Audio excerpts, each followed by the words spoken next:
So, you mentioned NBA where, you were drafted 47th, second round. Tell me about that feeling. Tell me about, when you heard when you found out you got the new when you found out you going to the NBA, what'd you do?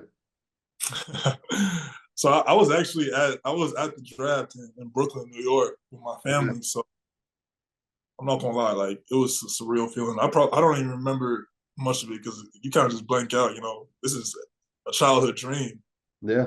Been working for your whole life, and with my family there and everything, it was just mad surreal. But one thing that I can say also though, it was very relieving in the sense that there was so much just something like that from the end of college season to draft day. There's so much leading up to it, like so Mm-hmm. many got to do, so many workouts, so many interviews, meetings, and you obviously try to make the best impression possible. It's a lot of stuff that goes into it. So draft day is like icing on the cake, especially when you get to hear your name called.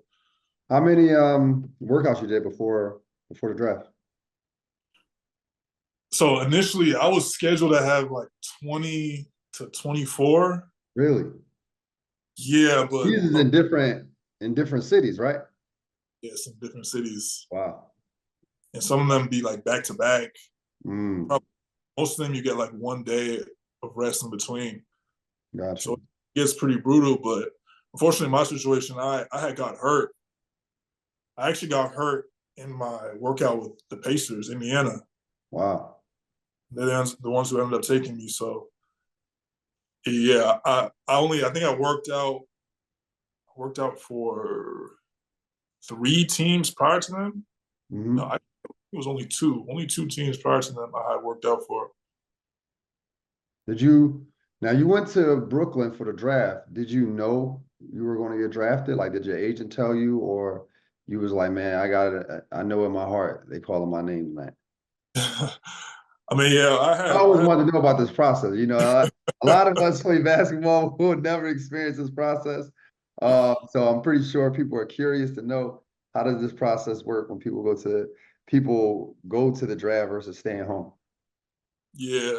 Um, I had some good intel that I would be hearing my name called. I was in a pretty big range as well. Hmm. Um, but something that I really expected to be different when I like made that transition, because as a kid, when you watch the draft on the TV and stuff like that, you kind of assume that like it's being played on TV. You kind of, for me at least, I'd be feeling like these guys probably know when they're gonna get called, but that's not how it is. Like even nowadays, like you find out stuff on Twitter before your name gets called. Gotcha. Further from the draft, like guys are getting traded, things like that. Like you find out like on social media. So you kind of just are sitting there not really knowing what's going to happen. And then Woj might tweet, "Oh yeah, they're picking you in the next pick." And you're like, "What? Is this true?" And then they call.